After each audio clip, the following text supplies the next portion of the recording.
Malam itu, gerah membungkus rumah kami seperti selimut wol yang basah. Kipas angin di langit-langit kamar berputar lesu, seolah tenaganya ikut terkuras oleh kelembapan udara Jakarta yang tak kenal ampun. Jam di dinding menunjukkan pukul 9:15. Aku, Dian, baru saja selesai menidurkan Rian, putra kami yang berusia 6 tahun. Rian mau es krim, rengeknya dengan mata yang sudah setengah terpejam, sisa-sisa kesadarannya berjuang melawan kantuk. Aku mengusap keningnya yang berkeringat.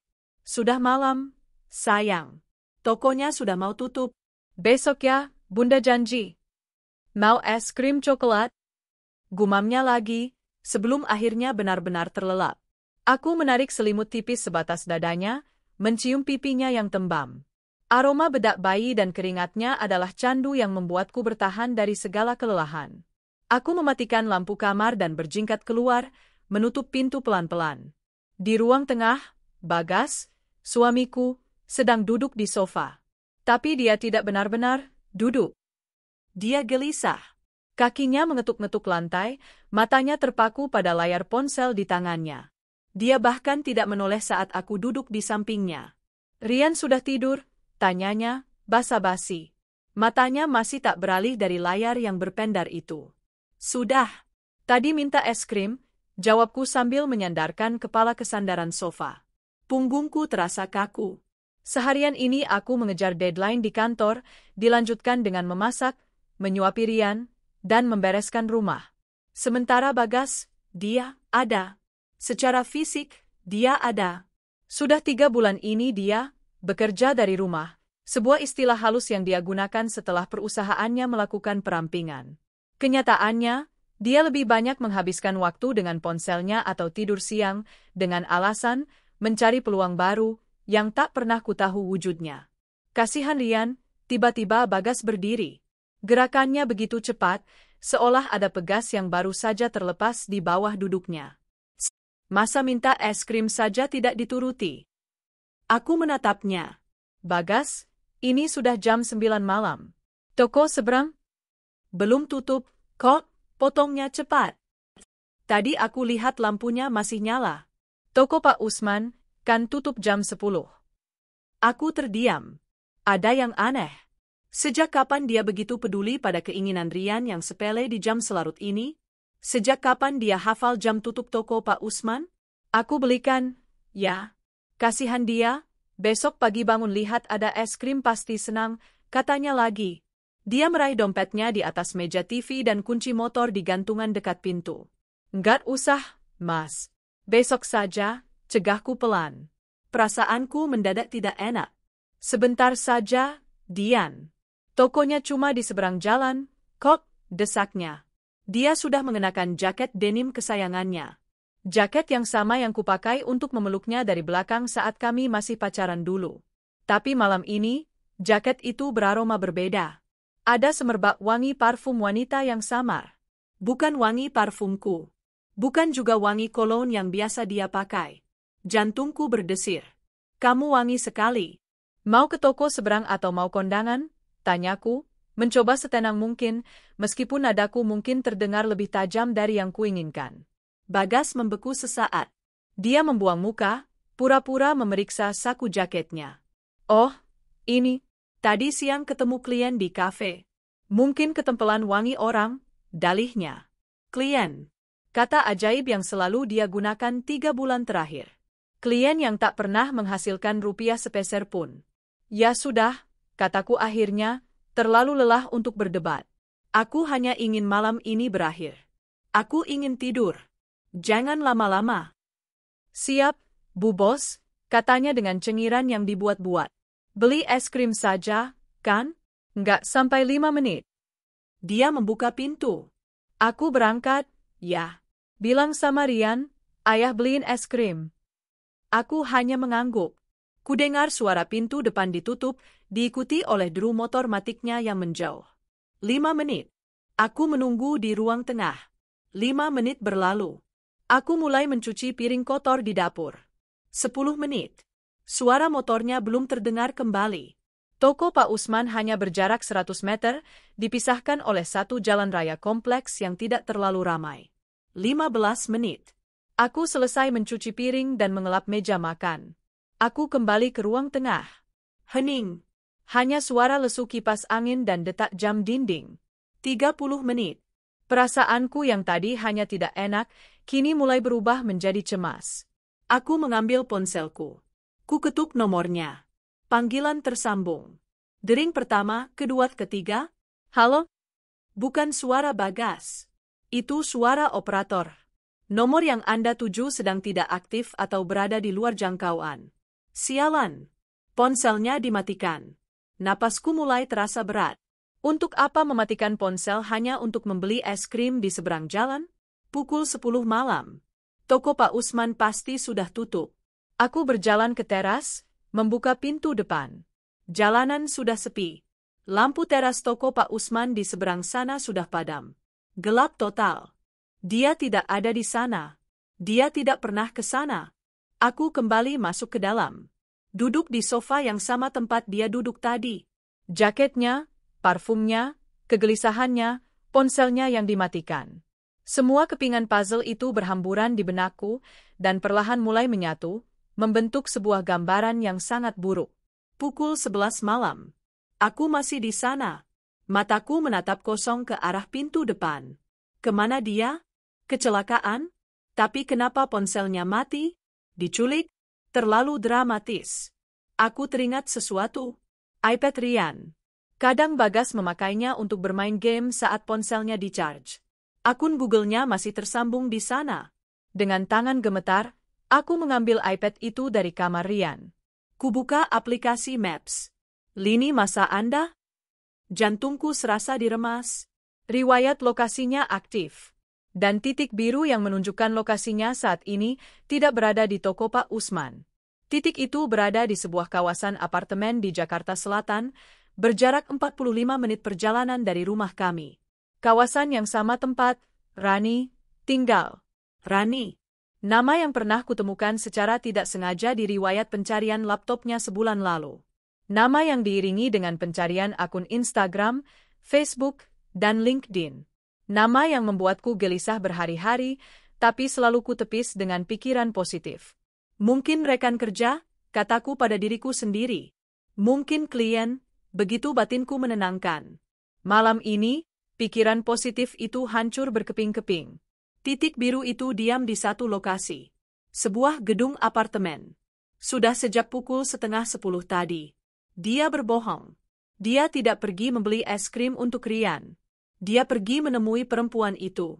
Dia menggunakan permintaan anaknya sebagai alasan untuk sebuah perselingkuhan. Pukul 12 malam. Dingin mulai menjalari tulangku, tapi bukan karena AC. Ini dinginnya pengkhianatan. Aku tidak menangis. Anehnya, air mataku kering. Yang kurasakan adalah amarah. Amarah yang membara, pekat, dan sangat tenang. Aku sudah curiga sejak lama. Uangnya yang entah kemana. Sikapnya yang semakin jauh. Lemburnya yang tak jelas. Kliennya yang misterius.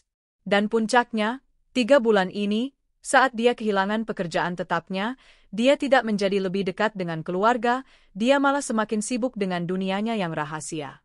Dan rumah ini adalah warisan dari almarhum orang tuaku. Aku yang bekerja banting tulang membayar tagihan, cicilan mobil, dan biaya sekolah Rian, sementara dia menjadikan rumahku sebagai hotel untuk singgah sebelum pergi ke pelukannya. Pukul 2 pagi. Aku masih terjaga. Aku sudah melewati fase shock.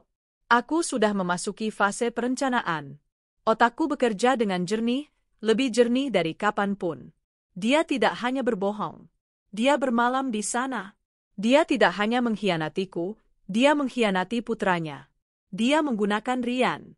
Cukup. Pukul 3 pagi. Aku berdiri. Aku berjalan ke kamar tidur kami. Kubuka lemari besar itu. Di sisi kiri, pakaianku dan Rian. Di sisi kanan, pakaiannya. Kemeja-kemeja kerjanya yang sudah jarang terpakai. Kaos-kaos oblong kesayangannya. Celana jeansnya. Satu persatu, kuambil pakaian itu. Kulempar ke tengah kamar. Tanpa lipatan, tanpa rasa hormat. Pakaian formal, pakaian santai, pakaian dalam. Semuanya. Aku pergi ke rak sepatu. Sepatu Ketsnya, sepatu kerjanya yang mengilap, sandal jepit rumahnya. Kutarik semua. Aku mengambil tas ransel yang biasa dia pakai. Ah, tidak, dia menyebutnya tasnya. Aku ingat promptku sendiri. Ku selipkan surat di tasnya. Tas selempang yang selalu dibawanya. Tas itu tergeletak di meja kerja. Pukul 4 pagi. Aku menyeret 2 buah koper besar miliknya, koper yang kubelikan untuknya, dan mengisinya dengan barang-barangnya. Tidak muat. Sisanya kumasukkan ke dalam kantong sampah hitam besar. Pakaian, sepatu, deodoran, parfumnya, yang bukan wangi perempuan tadi, sikat giginya, bahkan foto dirinya yang ada di meja nakas. Semua jejaknya di rumah ini harus lenyap. Pukul 4:30 pagi. Langit di luar mulai memucat. Adzan subuh terdengar sayup-sayup. Aku menarik semua barang itu ke teras depan. Koper, kantong sampah, tas selempang. Aku tidak membantingnya. Aku meletakkannya dengan rapi, seperti pajangan orang yang terusir. Lalu aku mengambil secari kertas dari buku catatan belanja. Pulpen. Tanganku tidak gemetar saat aku menulis. Bagas, aku tahu kamu tidak membeli es krim. Aku tahu kamu di mana semalam. Kamu bermalam di sana, kan? Saat kamu membaca ini, aku dan Rian sudah berangkat. Jangan coba hubungi aku. Jangan cari Rian. Karena kamu berani berkhianat, aku putuskan hari ini juga. Aku ceraikan kamu. Rumah ini rumahku. Kamu tidak punya hak apapun lagi di sini. Semua barangmu sudah di luar. Ambil, dan pergi. Kamu memilih dia. Silakan. Pergilah ke tempatmu semalam. Jangan pernah kembali ke sini. Aku berhenti sejenak. Aku teringat sesuatu. Dia tak punya pekerjaan. Dia tak punya keluarga lagi di Jakarta sejak orang tuanya meninggal. Dia sepenuhnya bergantung padaku. Aku tersenyum sinis. Itu bukan urusanku lagi. Satu hal lagi, lanjutku. Aku tidak peduli kamu akan tinggal di mana. Kamu tak punya pekerjaan, tak punya keluarga, tak punya tempat tinggal. Itu akibat dari pilihanmu sendiri. Selamat menikmati hidup barumu. Dian. Aku melipat surat itu. Tidak, aku tidak melipatnya. Aku membiarkannya terbuka. Aku mengambil tas selempang miliknya yang ada di tumpukan barang, membuka resletingnya, dan menyelipkan surat itu di dalamnya. Tepat di tempat dia biasa menyimpan dompet. Pukul 5 pagi. Aku mandi. Air hangat itu terasa membakar kulitku, tapi tidak sepanas amarah di dalam dadaku. Aku merasa hidup. Aku merasa bebas. Pukul 6 pagi. Aku membangunkan Rian. Sayang, bangun. Kita sekolah. Bunda, es krimnya mana? Tanyanya, masih mengantuk. Sakit. Hantaman rasa sakit itu datang tiba-tiba, membuatku nyaris limbung. Anakku. Dia menggunakan anakku. Aku memeluk Rian erat. Maaf, sayang. Es krimnya cair. Nanti Bunda belikan yang lebih besar, ya. Sepulang sekolah. Janji? Janji, kataku. Aku memandikan Rian, memakaikannya seragam. Aku membuat sarapan roti panggang selai coklat untuknya. Untukku, secangkir kopi hitam pekat. Pukul 6:30 pagi. Aku dan Rian sudah siap. Aku mengunci pintu dapur. Aku mengunci jendela. Lalu, aku berdiri di depan pintu utama. Aku menatap tumpukan barang Bagas di teras. Hina. Menyedihkan. Aku memasukkan kunci ke lubang. Klik. Aku memutar kunci ganda. Klik. Pintu ini terkunci rapat. Aku menggandeng tangan Rian. Ayo, nak. Kami berjalan melewati tumpukan pakaian dan koper itu. Rian menatapnya dengan bingung. Barang ayah kok di luar, Bunda? Ayah mau traveling, jawabku datar. Aku membukakan pintu mobil untuk Rian, memastikan sabuk pengamannya terpasang. Aku duduk di balik kemudi. Aku menyalakan mesin. Saat mobil perlahan bergerak meninggalkan halaman, aku melihat ke spion. Tumpukan barang itu terlihat kecil, seperti tumpukan sampah yang menunggu diangkut. Aku tidak menoleh ke belakang lagi. Aku menyetel radio, mencari lagu ceria untuk Rian. Aku akan mengantar Rian ke sekolah. Setelah itu, aku akan pergi bekerja. Aku akan menelepon pengacaraku saat jam makan siang. Aku tidak tahu bahwa pada saat yang hampir bersamaan, di seberang kota, Bagas sedang berjalan gontai di pinggir jalan tol. Aku tidak tahu bahwa skenarioku sedikit keliru. Aku mengira dia baru akan diusir oleh selingkuhannya pagi ini. Kenyataannya, dia bahkan tidak sempat bermalam di sana. Dia sudah diusir sejak semalam, tepat saat dia tiba di lobi apartemen perempuan itu, perempuan yang ternyata sudah tahu bahwa Bagas kini miskin dan tak punya apa-apa lagi. Aku mengira dia baru akan panik saat membaca suratku. Kenyataannya, dia sudah panik sepanjang malam. Dia sudah menjadi gelandangan sejak pukul 10 malam. Dan tujuannya pulang pagi ini bukanlah untuk meminta maaf, tapi untuk mencari satu-satunya tempat berlindung yang dia miliki. Tempat yang pintunya baru saja kukunci rapat-rapat. Bagas memacu motor matiknya membelah malam. Janji, 5 menit, adalah kebohongan termudah yang pernah keluar dari mulutnya. Malam ini, gerah Jakarta yang dikeluhkan Dian adalah sahabatnya. Itu memberinya alasan untuk memakai jaket denimnya. Dan di balik jaket denim itulah, dia menyembunyikan kemeja terbaiknya. Dia tidak sedang memakai kaos oblong rumahan. Di balik jaket itu, dia rapi, wangi. Wangi parfum mahal yang dia semprotkan diam-diam di kamar mandi saat Dian sedang menyuapi Rian. Parfum yang dia beli menggunakan sisa-sisa uang simpanan terakhirnya, uang yang seharusnya untuk membayar les Rian bulan depan. Pikirannya tidak pada Rian. Pikirannya tidak pada es krim. Pikirannya ada pada Rani. Rani adalah pelariannya. Selama 3 bulan terakhir, sejak dunianya runtuh di kantor, sejak dia menjadi suami pengangguran yang menumpang hidup pada istri, Dian menjadi cermin. Cermin yang memantulkan kegagalannya setiap hari.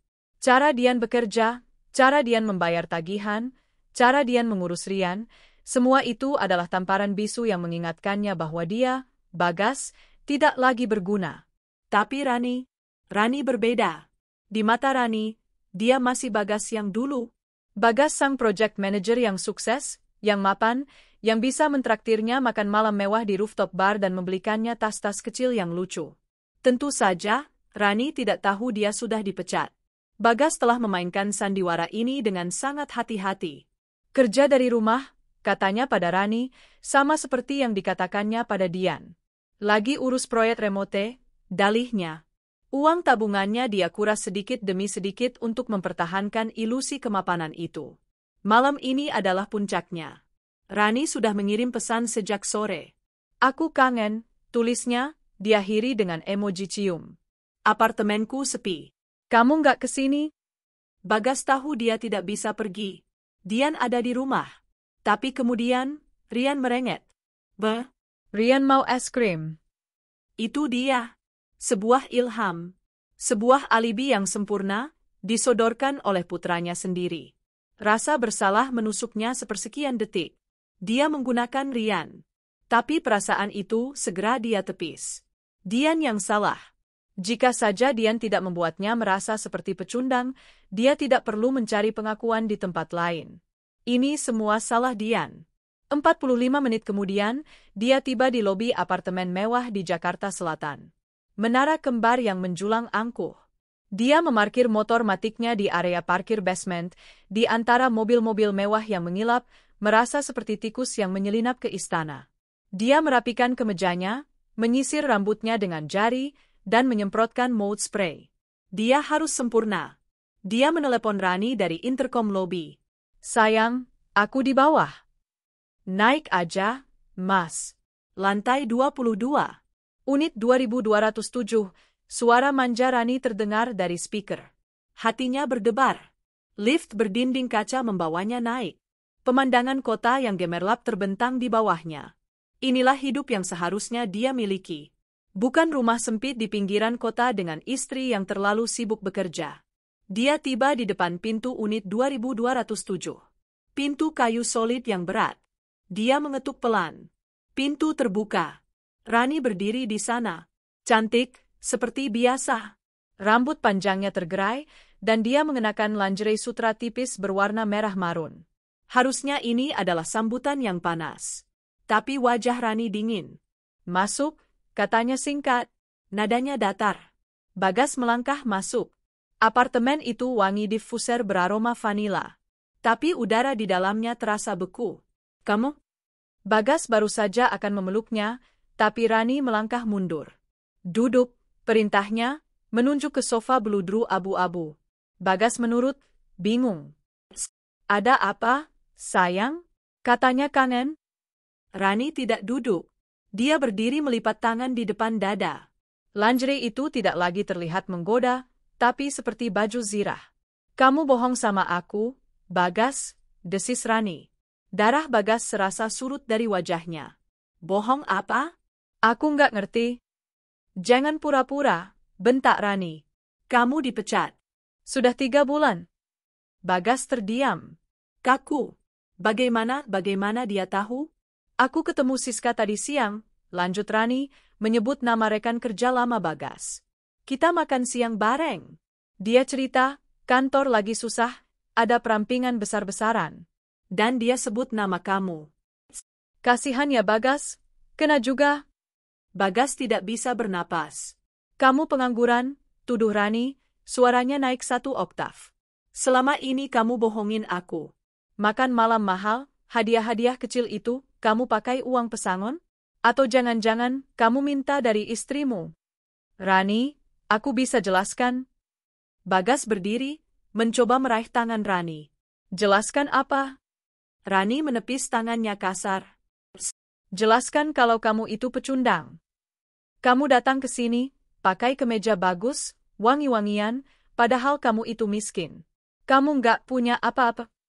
Ini dia. Kata-kata yang paling ditakutinya. Kata-kata yang menghantuinya setiap kali dia melihat Dian membayar tagihan listrik. Rani, dengar dulu, Bagas memohon. Aku lagi cari kerja lagi. Aku pasti dapat. Oh, cari kerja? Kamu pikir gampang cari kerja dengan gaji kayak kamu dulu? Aku nggak bodoh, Gas. Rani tertawa sinis. Aku cari laki-laki yang bisa support aku. Yang bisa bawa aku ke level selanjutnya. Bukan laki-laki yang minta disupport. Tapi kamu bilang kamu cinta sama aku. Suara Bagas bergetar. Cinta itu butuh bensin, sayang, potong Rani. Dan kamu, tangki kamu kosong. Kering kerontang. Rani berjalan ke pintu, membukanya lebar-lebar. Udara dingin dari koridor langsung menerobos masuk. Keluar, perintahnya. Rani, jangan gini. Aku kesini buat kamu. Aku bahkan bohong sama istriku. Oh, good for you, ejek Rani. Sekarang kamu punya masalah di 2 tempat. Itu bukan urusanku. Urusanku adalah, aku nggak mau lagi lihat muka pembohong kayak kamu di apartemenku. Pergi. Tapi, aku mau bermalam di sini, cicit Bagas, suaranya nyaris hilang. Ini adalah inti dari rencananya. Dia ingin merasakan 1 malam saja sebagai raja, sebelum kembali menjadi pecundang di rumahnya besok pagi. Rani menatapnya dari atas ke bawah. Tatapan penuh hina. Bermalam? Kamu pikir ini tempat penampungan gelandangan? Katanya tajam. Kamu nggak punya apa-apa lagi yang bisa kamu tawarkan ke aku, Bagas. Nggak ada uang, nggak ada status, nggak ada masa depan. Jadi, silakan keluar. Sekarang, Rani. Sata. Rani berteriak ke arah koridor. Pergi atau aku panggil satpam suruh seret kamu. Harga diri Bagas hancur lebur. Dia diusir. Diusir seperti anjing kurap.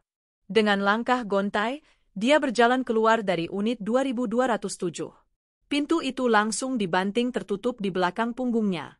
Blam, suara itu menyegel nasibnya. Dia diusir. Tak dibukakan pintu. Dia kembali ke basement dengan lift yang sama. Tapi kali ini, gemerlap lampu kota di luar sana terasa mengejeknya. Pukul 10:30 malam. Dia duduk di atas motornya di basement yang sepi. Dia mau kemana? Pulang? Pulang ke Dian?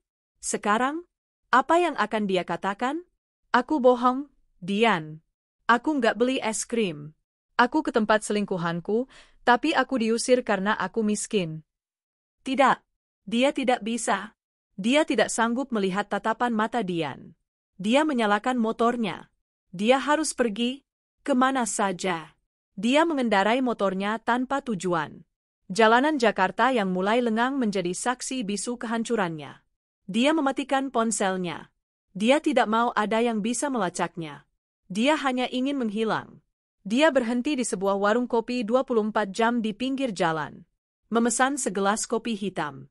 Dia duduk di pojok, menatap cangkirnya yang berasap. Pahit. Sepahit hidupnya. Pukul 1 malam. Dia masih di sana. Pukul 3 malam. Dia tertidur di meja, dengan kepala bertumpu pada lengannya. Pukul 4.30 pagi. Dia terbangun karena suara adzan subuh. Tubuhnya kaku. Lehernya sakit. Mulutnya terasa asam. Perutnya kosong. Dia memeriksa dompetnya. Hanya tersisa lembaran 20 ribuan dan beberapa receh. Cukup untuk membayar kopi dan parkir. Dia tidak punya pilihan. Satu-satunya tempat di dunia ini yang masih mau menerimanya adalah rumah.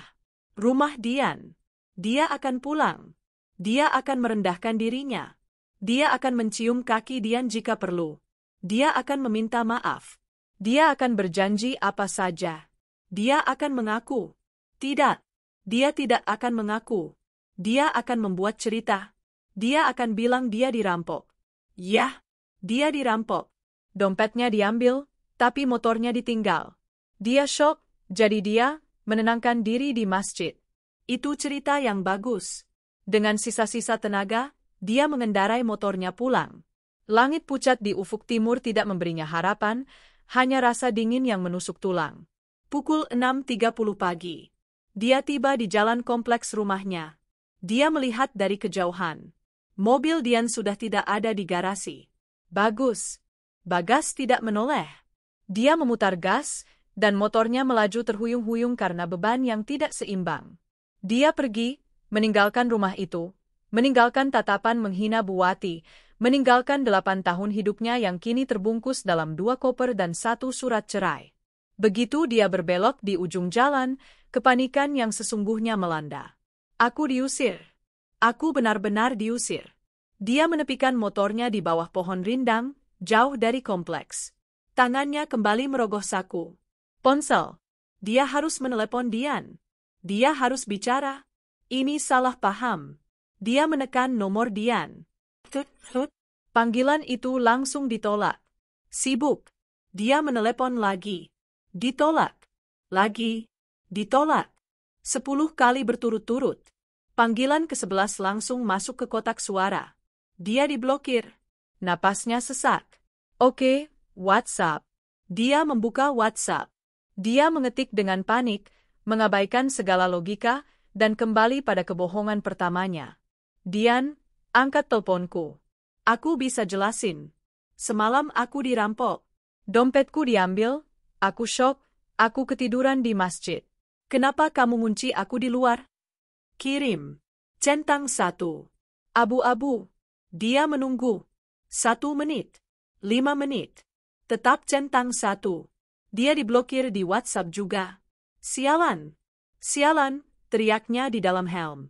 Rasa takut yang dingin mulai menjalar. Dia tidak punya uang. Dia melihat ke dompetnya. Sisa uangnya, setelah membayar kopi semalam, hanya Rp18.000. Cukup untuk membeli bensin 2 liter, atau sebungkus nasi. Dia tidak punya keluarga. Ayah dan ibunya sudah lama meninggal. Dia anak tunggal. Kerabat jauhnya ada di kampung, di Jawa Tengah, tapi dia sudah puluhan tahun tak bersilaturahmi. Mereka bahkan tidak akan mengenalinya. Teman? Dia memikirkan teman-temannya. Anton, Rico, Dedi. Teman-teman kantornya dulu. Teman-teman yang mengenalnya sebagai project manager sukses yang sering mentraktir mereka minum bir sepulang kerja. Bagaimana dia bisa datang pada mereka sekarang? Bro, gue dipecat. Istri gue ngusir gue. Gue numpang tidur, ya? Tidak. Harga dirinya tidak sanggup. Dia tidak bisa. Dia benar-benar sendirian. Ponselnya bergetar. Baterai tersisa 5%. Dia harus mengisi daya. Dia harus mencari akal. Dia perlu uang. Dia melihat ke sekeliling. Dia berada di jalan raya yang ramai. Dia teringat cincin kawinnya. Masih ada. Melingkar di jari manisnya. Cincin emas putih polos. Hadiah dari Dian. Dia mencabutnya paksa. Cincin itu meninggalkan bekas pucat di kulitnya. Dia mengendarai motornya, Mencari toko emas atau pegadaian. Dia tidak peduli lagi. Dia butuh uang tunai. Sekarang, setelah berputar-putar selama 20 menit, dia menemukan sebuah toko emas kecil di pasar. Mau jual, Mas? Tanya penjaga toko. Iya, Pak. Cincin itu ditimbang. Dilihat dengan kaca pembesar. 1.200.000, kata penjaga toko. Nggak bisa tambah, Pak? Ini emas putih bagus. Harga jual segitu, Mas. Bagas mengangguk pasrah. Uang tunai Rp1.200.000 kini ada di tangannya. Dia merasa sedikit lega, tapi juga sangat kotor.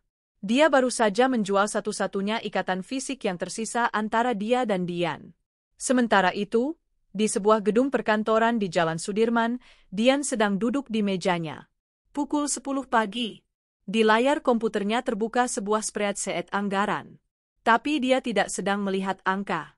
Dia sedang menatap laci mejanya. Di dalam laci itu ada ponselnya. Sejak pukul 7 pagi tadi, ponsel itu terus bergetar. Dia tahu itu Bagas. Dia sengaja tidak memblokirnya di awal. Dia ingin tahu. Dia ingin melihat seberapa jauh Bagas akan berbohong. Saat istirahat makan siang, dia akan memblokirnya. Dia menuntaskan pekerjaannya dengan fokus yang dipaksakan. Dia membalas email, menelepon klien, dan menyetujui anggaran. Dia bekerja seperti mesin. Pukul 12 siang. Waktunya makan siang. Rekan kerjanya, Sinta, menghampiri mejanya. Dian, lunch bareng, yuk. Duluan aja, Sin. Aku ada urusan sedikit. Nanti aku nyusul, jawab Dian dengan senyum tipis. Oke, jangan lama-lama. Setelah Sinta pergi, Dian menutup pintu ruangannya. Dia menghela napas panjang. Napas pertama yang terasa benar-benar dalam sejak semalam. Dia mengambil ponselnya. Ada 27 panggilan tak terjawab dari Bagas. Dan serangkaian pesan WhatsApp. Dia membacanya. Pukul 7.15, Dian, angkat teleponku. Aku bisa jelasin. Semalam aku dirampok. Dompetku diambil, aku syok, aku ketiduran di masjid. Kenapa kamu ngunci aku di luar? Dian tertawa. Pelan, sinis, dan tanpa humor. Dirampok? Kebohongan yang sangat payah. Pukul 7.30. Dian, kamu di mana? Kamu serius? Barang-barangku kamu buang. Pukul 8. Aku mohon, Dian. Kasih aku kesempatan. Demi Rian. Pukul 9.15. Dian, aku nggak punya siapa-siapa lagi. Tolong. Pukul 10.30. Kamu jahat, Dian. Kamu tega buang aku kayak sampah. Pukul 11.45. Oke. Oke, aku salah. Aku ngaku aku salah. Tapi tolong angkat teleponnya. Kita bicarain baik-baik. Dian merasakan secuil iba. Hanya secuil. Tapi kemudian dia teringat rengekan Rian semalam. Bener. Rian mau es krim. Bagas menggunakan anak itu. Dia menggunakan kepolosan putranya sendiri untuk menutupi perbuatannya yang menjijikkan. Rasa iba itu menguap seketika. Digantikan oleh baja dingin. Aku tak peduli kesusahannya.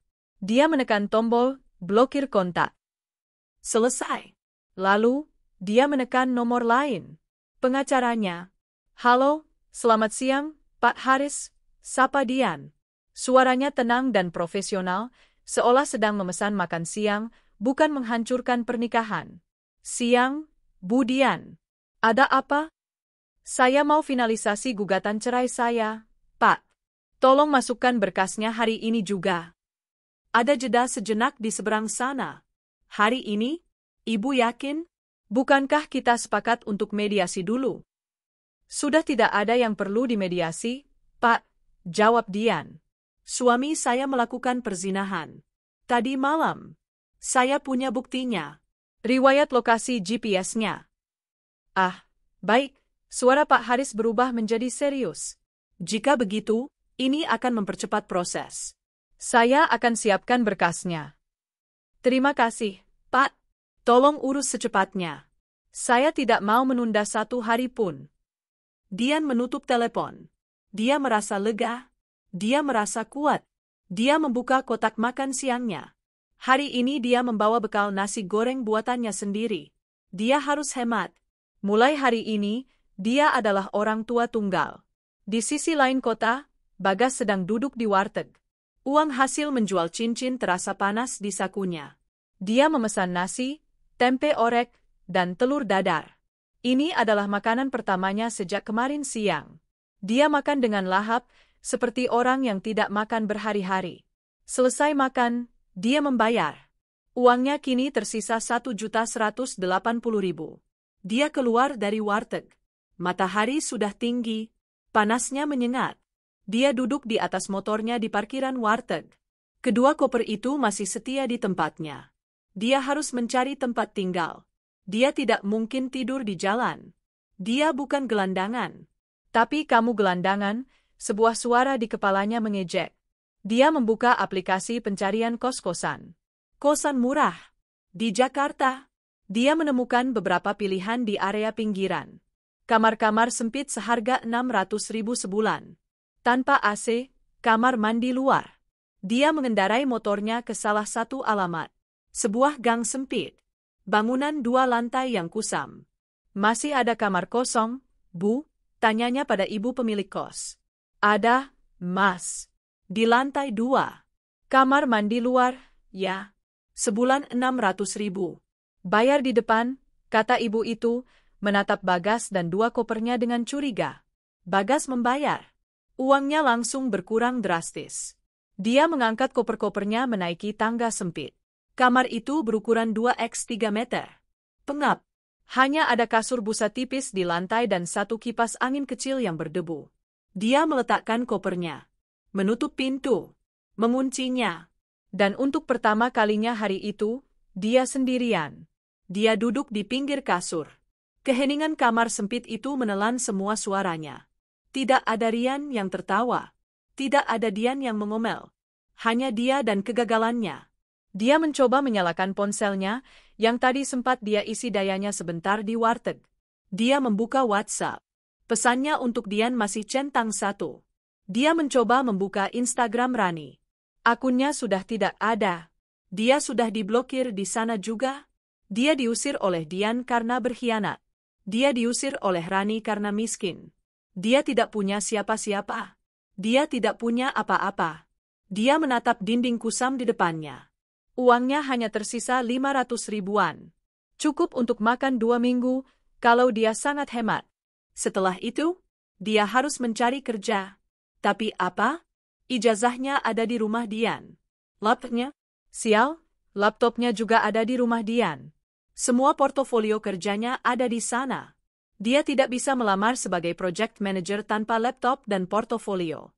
Dia terbaring di kasur busa yang berbau apek itu. Rasa lelah yang luar biasa. Lelah fisik karena tidak tidur semalaman, lelah mental karena dihina dan diusir, menimpanya seperti bertonton batu. Dia menatap langit-langit kamar yang retak. Dia ingat janjinya pada Rian semalam. Bilang sama Rian, ayah beliin es krim. Bagas memejamkan matanya. Air mata akhirnya mengalir. Bukan air mata penyesalan, tapi air mata putus asa. Dia telah menjadi gelandangan, meskipun malam ini dia punya atap di atas kepalanya. Gelandangan tanpa arah tujuan. Minggu pertama berlalu seperti demam yang panjang bagi Bagas. Dan seperti fajar yang jernih bagi Dian. Di rumah nomor 12, suasananya berubah. Hilang sudah aroma samar parfum perempuan lain yang menempel di jaket Bagas. Hilang sudah aura tegang dan bisik-bisik di telepon yang selalu ditutup buru-buru.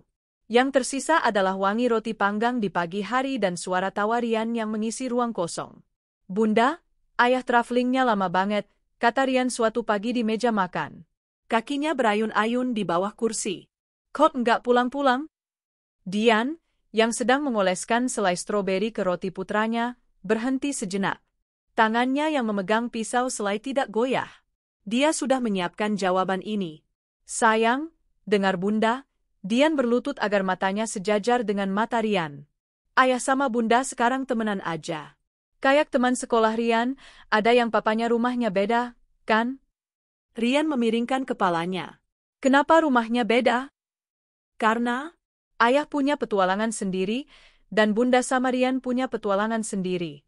Tapi ayah tetap ayah, bunda tetap bunda, dan kami berdua sayang banget sama Rian, jelas Dian lembut.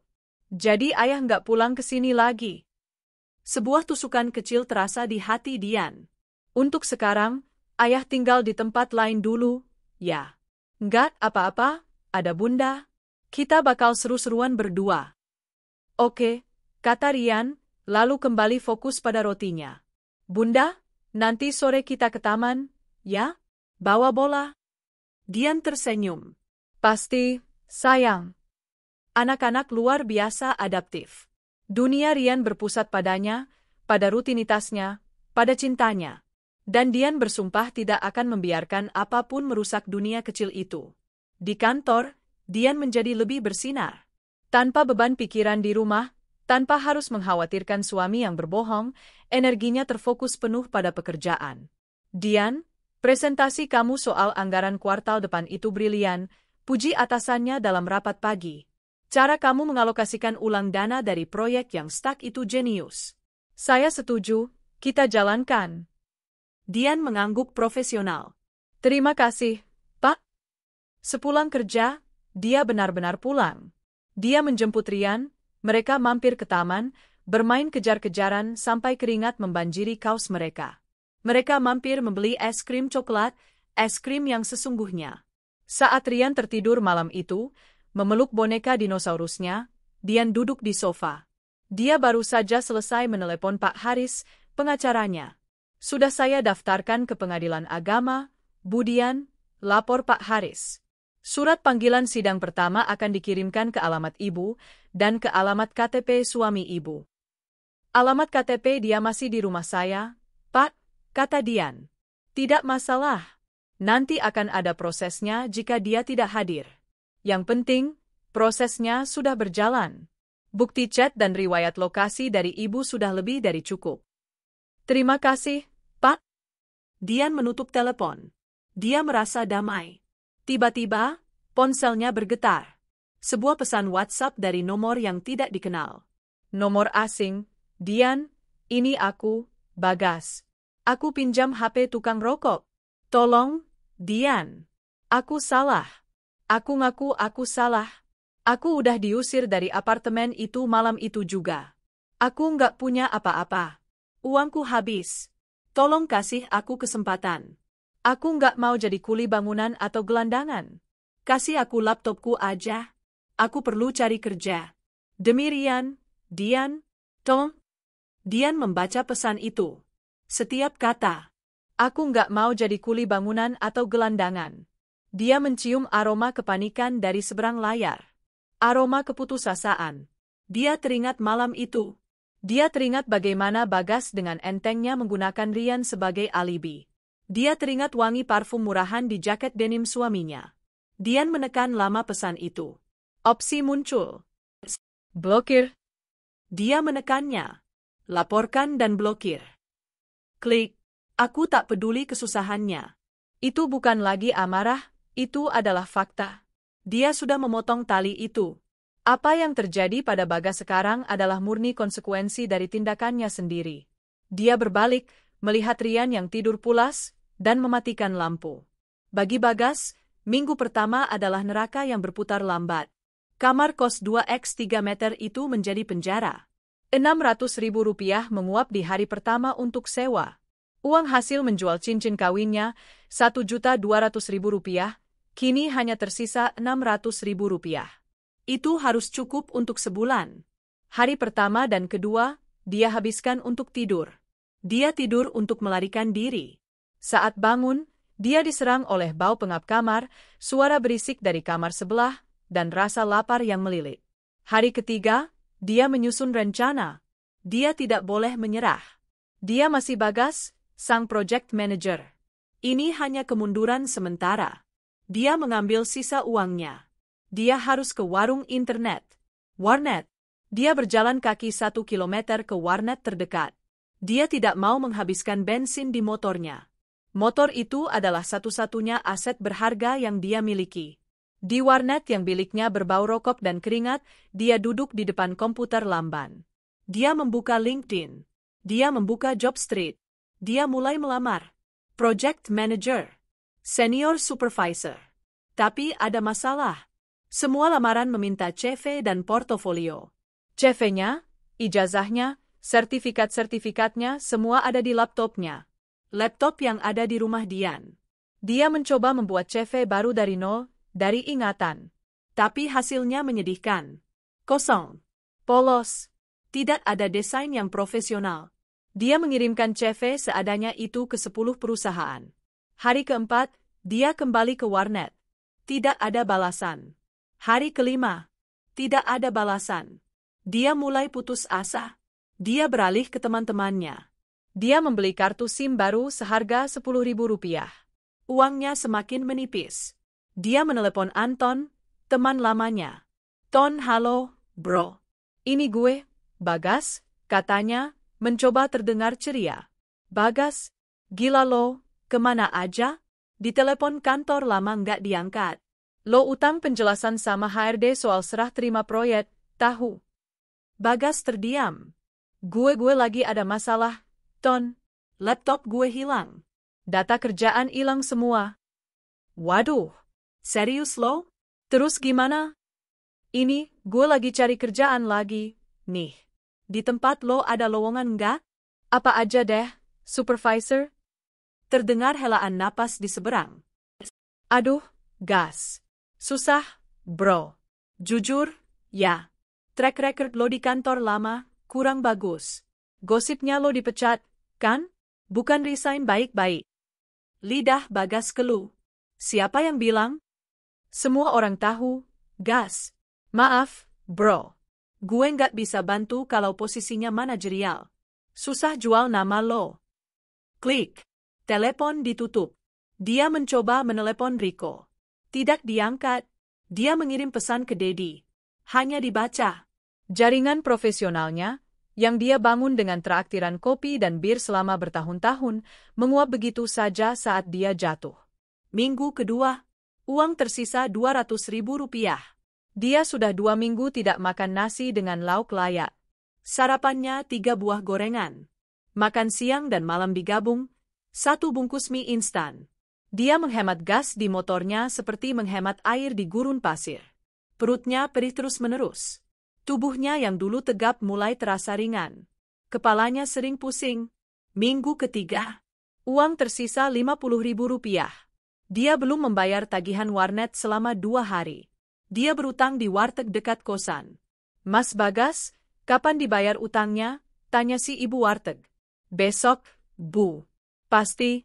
Lagi nunggu transferan, bohongnya. Malam itu, dia duduk di kosannya. Gelap. Dia tidak menyalakan lampu untuk hemat token listrik, yang juga sudah berbunyi tit. Dia lapar. Lapar yang sesungguhnya. Lapar yang membuat perutnya terasa seperti dilubangi. Dia tidak bisa menjual motornya. Jika motor itu dijual, dia benar-benar lumpuh. Dia harus dapat uang. Besok, tunai. Dia teringat pesan yang dia kirim ke Dian, yang tidak pernah terkirim. Dia tidak tahu kalau sudah diblokir. Aku nggak mau jadi kuli bangunan. Kata-kata itu kini terdengar seperti kemewahan yang konyol. Pagi harinya, uang tersisa Rp10.000. Cukup untuk parkir dan sebotol air mineral. Dia mengendarai motornya tanpa tujuan. Dia hanya perlu bergerak. Dia tidak tahan lagi di kamar pengap itu. Dia berhenti di lampu merah. Di sampingnya, sebuah truk terbuka berhenti. Penuh dengan laki-laki berwajah keras, berkaus kotor, dan berhelm proyek kuning. Mereka tertawa-tawa. Lampu hijau. Truk itu jalan. Bagas, entah kenapa, mengikutinya. Motornya mengikuti truk itu sampai ke sebuah gerbang seng besar. Di atasnya ada spanduk raksasa. Segera dibangun, apartemen Green Oasis. Ironi itu menamparnya. Dia diusir dari apartemen mewah Rani. Kini dia mengikuti truk kuli ke proyek apartemen mewah lainnya. Dia melihat para pekerja itu turun. Mereka mengantre di pos satpam, mungkin untuk absen. Dia melihat sebuah papan pengumuman kecil tertempel di gerbang seng. Ditulis tangan dengan spidol permanen di atas kardus. Dicari, pekerja harian, kuli. Angkat pasir, aduk semen. Bayaran harian. Rp100.000 hari. Langsung ke Mandor Basuki. 100.000 harian. Dibayar sore nanti. Dia bisa makan. Dia bisa membayar utang di warteg. Bagas memarkir motornya di seberang jalan. Dia menatap proyek itu. Dia melihat tangannya sendiri yang memegang stang motor. Tangan yang dulu hanya memegang pena stylus di atas tablet, yang mengetik di MacBook, yang memegang gelas anggur bersama Rani. Project Manager. Kini dia akan memegang cangkul. Dia menelan ludahnya. Rasa bangga, harga diri, egonya, semua itu terasa seperti makanan basi di tenggorokannya. Tapi rasa lapar jauh lebih kuat. Dia mematikan mesin motornya. Dia menyeberang jalan. Dia berjalan ragu-ragu ke gerbang proyek. Seorang pria gempal dengan kemeja kotak-kotak kusam dan helm putih, berbeda dengan helm kuning para pekerja, sedang membentak-bentak. Itu pasti Mandor Basuki. Pak, permisi, Pak, suara Bagas serak. Mandor itu menoleh. Menatap Bagas dari atas ke bawah. Kemejanya masih lumayan bersih. Sepatunya sneakers. Wajahnya wajah orang kantoran. Apa? Mau ngelamar kerja? Tanya si Mandor sinis. Salah tempat, Mas. Ini proyek, bukan kantor. Saya lihat papan di depan, kata Bagas, menunjuk ke kardus. Pekerja harian. Si Mandor tertawa kecil. Sampean? Bisa kerja kasar? Megang cangkul? Ngaduk semen? Angkat bata satu-satu ke lantai 5. Setiap pertanyaan itu adalah sebuah hinaan. Bagas mengepalkan tangannya. Dia teringat kosannya yang pengap. Dia teringat bunyi tit-tit-tit token listriknya. Dia teringat perutnya yang perih. Dia menatap mata Mandor Basuki. Bisa, Pak? Saya butuh kerja. Si Mandor mengamatinya sejenak.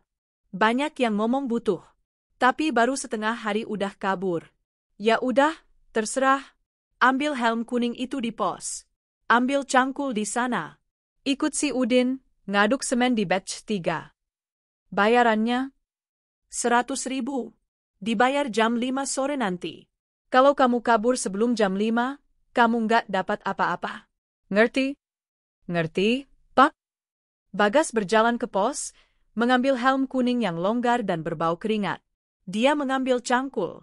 Gagangnya kasar. Kayunya terasa asing di telapak tangannya yang lembut. Dia berjalan menuju Udin, seorang pria kurus kering yang sedang menyekop pasir. Pukul 8 pagi. Matahari baru mulai naik. Bagas, mantan project manager yang angkuh, memulai hari pertamanya sebagai kuli bangunan. Matahari pukul 11 siang adalah musuh. Bagi Bagas, itu adalah bola api raksasa yang sengaja diarahkan untuk membakar tengkuknya. Kaos oblong yang dia pakai, salah satu dari sedikit yang dia bawa di kopernya, sudah basah kuyup oleh keringat. Rasanya seperti kain pel kotor yang menempel di kulit. Pekerjaan pertamanya adalah mengaduk semen di batch 3. Ayo, gerak, Mas Kantoran, hardik Udin, pria kurus yang menjadi pasangannya. Semennya keburu mati nanti. Bagas mencengkeram gagang cangkul. Telapak tangannya, yang selama 10 tahun terakhir hanya mengenal mulusnya keyboard laptop dan dinginnya gelas kaca, kini terasa seperti terbakar. Kulitnya melepuh. Di 2 titik, lepuhan itu pecah, memperlihatkan daging baru yang merah dan perih. Setiap kali dia mengayunkan cangkul untuk membalik campuran pasir, semen, dan kerikil, rasa perih itu menjalar hingga ke bahunya. Air, tambah air, teriak Udin. Bagas meraih ember, berlari tertatih ke drum air, dan kembali. Dia menuangkannya. Debu semen beterbangan, masuk ke hidungnya, membuat tenggorokannya gatal dan kering. Dia bekerja seperti robot yang rusak. Gerakannya kaku, lambat, dan salah. Bukan gitu. Pegang cangkulnya yang benar. Udin merebut cangkul itu. Gini, loh. Dibalik. Tenaganya dari pinggang. Udin mendemonstrasikan dengan 3 gerakan cepat dan efisien. Campuran itu langsung teraduk rata. Bagas menatapnya dengan campuran rasa malu dan iri. Sudah, kamu angkut aja adukan yang sudah jadi itu ke lantai 3. Pakai ember. Jangan lama, perintah Udin, jelas-jelas kesal karena mendapat rekan kerja yang tidak becus. Bagas beralih tugas. Dia mengambil 2 ember, mengisinya dengan adukan semen yang berat dan basah. Dia meraih pikulan kayu yang ada di sana. Dia mencoba mengangkatnya. Bruk! Pikulan itu oleng. Satu ember tumpah, adukan semen berceceran di tanah. Wah! Mandor Basuki, yang entah muncul dari mana, langsung berteriak. Kerja yang benar. Kamu buang-buang bahan, tahu. Rugi saya. Semua mata pekerja lain tertuju padanya. Mereka tidak tertawa. Mereka hanya menatapnya dengan pandangan kasihan. Dia adalah tontonan. Maaf, Pak. Saya nggak biasa? Nggak biasa, potong Mandor. Kalau nggak bisa pakai pikulan, kamu bawa satu-satu pakai tangan. Sekarang, cepat. Sebelum kering. Dengan wajah memerah karena malu, Bagas mengambil satu ember. Beratnya mungkin 15 kilogram. Dia mengangkatnya dengan dua tangan. Dia mulai berjalan menuju tangga darurat yang terbuat dari kayu-kayu kasar. Lantai 1. Lantai 2. Napasnya mulai tersengal. Lantai 3. Otot lengannya bergetar hebat. Dia meletakkan ember itu di dekat tukang yang sedang memasang bata. Satu lagi, teriak si tukang. Bagas turun lagi. Mengambil satu ember lagi. Naik lagi. Turun. Isi. Naik. Turun. Isi. Naik. Setelah ember ketujuh, kakinya gemetar tak terkendali. Pandangannya mulai berkunang-kunang. Dia bersandar di dinding yang belum diplester. Dia melihat ke bawah, ke halaman proyek yang berdebu. Dari lantai 3, dia bisa melihat jalan raya. Dia melihat mobil-mobil ber-AC melintas. Dia melihat seorang wanita karir, mirip Dian, menyeberang jalan, masuk ke kafe ber-AC. Dia, Bagas, kini terperangkap di sini. Terbakar matahari. Bau semen. Dan tangannya terasa seperti disiram air panas. Aku jadi kuli. Dia tidak menangis. Dia tidak punya tenaga untuk menangis. Pukul 12 siang. Lonceng dari besi rel kereta dipukul keras. Waktunya istirahat. Para kuli itu berhamburan ke bedeng di belakang proyek, tempat sebuah warung darurat berdiri. Bagas mengikuti mereka. Dia mengantre. Nasi, lauknya apa? Tanya si ibu penjaga warung. Apa saja, Bu? Dia mendapat sepiring nasi, sayur nangka, dan sepotong tempe goreng. Dia duduk di bangku kayu panjang, berdesakan dengan pekerja lain. Dia makan dengan tangan. Saat nasi yang panas menyentuh telapak tangannya yang melepuh, dia tersentak kesakitan. Dia tidak peduli. Dia makan seperti orang kesurupan. Nasi itu adalah makanan ternak yang pernah dia makan seumur hidupnya. 1 jam kemudian, lonceng berbunyi lagi. Waktunya kembali bekerja. Pukul 5 sore. Lonceng terakhir. Pekerjaan selesai. Bagas merasa tulang-tulangnya akan rontok. Dia berjalan seperti zombie ke pos Mandor Basuki. Para pekerja harian sudah berbaris. Mandor Basuki duduk di meja, memegang amplop-amplop coklat tipis. Udin. Hadir. Agus. Hadir. Bagas. Saya, Pak. Mandor Basuki menatapnya. Dia tersenyum miring. Masih hidup, Mas Kantoran? Bagas tidak menjawab. Mandor itu menyodorkan sebuah amplop. Nih, 100.000. Besok datang lagi? Atau kapok? Bagas mengambil amplop itu. Uang kertas 100.000 rupiah di dalamnya terasa lebih berat dari emas. Datang, Pak. Bagus. Besok jangan telat. Jam 7 pagi sudah di sini, kata Mandor.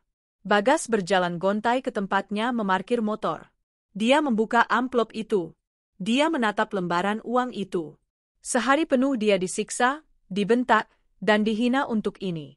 Dulu, dia bisa menghabiskan uang sebanyak ini hanya untuk segelas kopi di mal. Dia membayar utangnya di warteg dekat kosan, 20.000 rupiah. Dia membeli 2 bungkus mie instan dan sebutir telur, 7.000 rupiah. Dia membeli plester luka dan obat merah, 10.000 rupiah. Uangnya tersisa 63.000 rupiah. Ditambah sisa uang kemarin, dia kini punya 73.000 rupiah. Dia tiba di kosannya. Dia membuka pintu kamar pengap itu. Dia melempar helmnya. Dia berbaring telentang di kasur busa. Dia tidak bisa bergerak selama 10 menit. Dia memaksa diri untuk mandi. Kamar mandi bersama itu kotor dan bau pesing. Air dingin dari bak mengguyur tubuhnya yang lengket oleh debu semen. Saat sabun menyentuh luka-luka di tangannya, dia menggeram menahan perih. Malam itu, dia merebus mie instan dengan telur di panci listrik kecilnya. Dia mengobati tangannya. Dia menatap telapak tangannya yang kini dibalut plester. Ini bukan lagi tangan project manager. Ini tangan kuli. Dia merebahkan diri. Baru pukul 8 malam, tapi dia sudah tak sanggup membuka mata. Dia menyetel alarm di ponsel bututnya. Pukul 5.30. Dia harus bangun sebelum fajar. Dia harus kembali ke proyek itu. Dia harus bertahan hidup. Di saat yang hampir bersamaan, di rumah nomor 12, Dian sedang duduk di meja makan yang bersih. Aroma chicken katsu buatannya memenuhi ruangan. Rian sedang asyik menggambar di buku gambarnya. Bunda, lihat. Rian gambar dinosaurus lagi lawan robot, seru Rian. Wah, bagusnya. Siapa yang menang, sayang? Tanya Dian sambil meletakkan sepiring nasi dan katsu di depan Rian. Dinosaurusnya, dong. Kan dia, Pak? Dian tersenyum. Dia duduk di seberang putranya, mulai makan malamnya sendiri. Rumah itu terasa damai. Setelah makan malam, Rian mengerjakan PR, dan Dian mencuci piring. Rutinitas baru mereka berjalan mulus. Pukul 8 malam.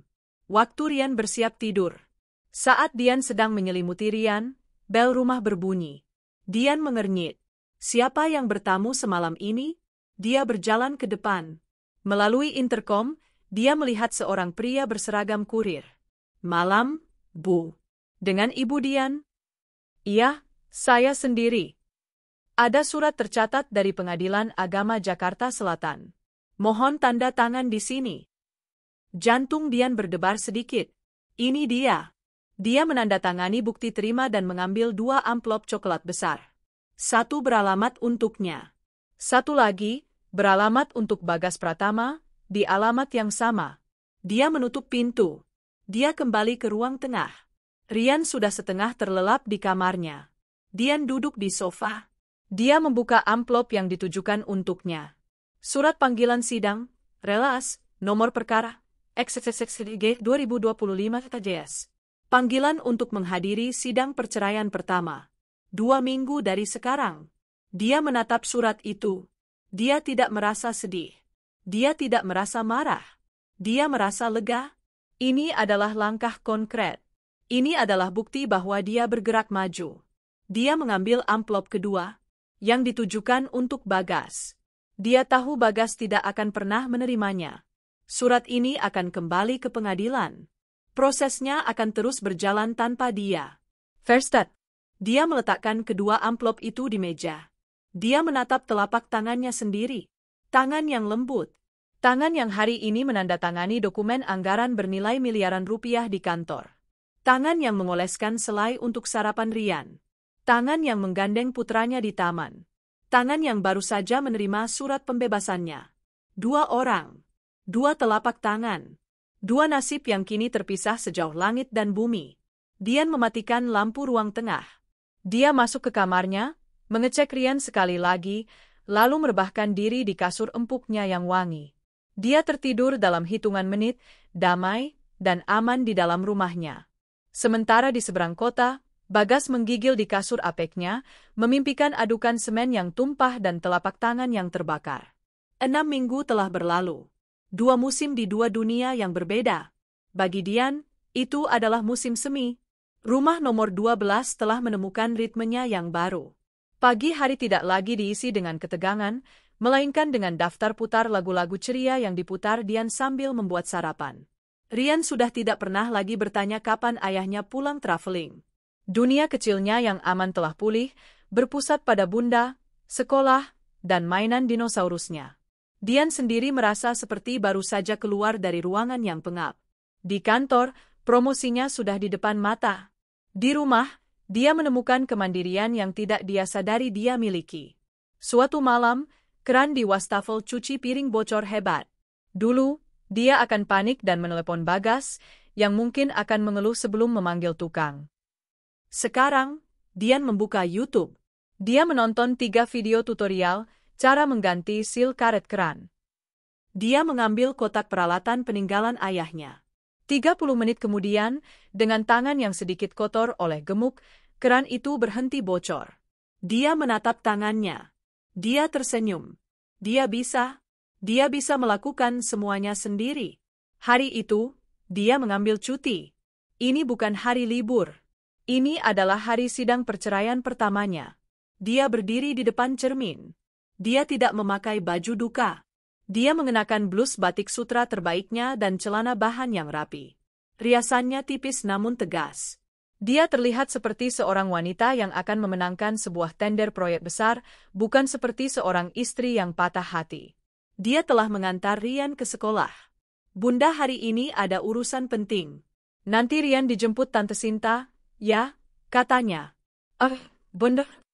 Dia melaju ke pengadilan agama. Udara pagi itu cerah.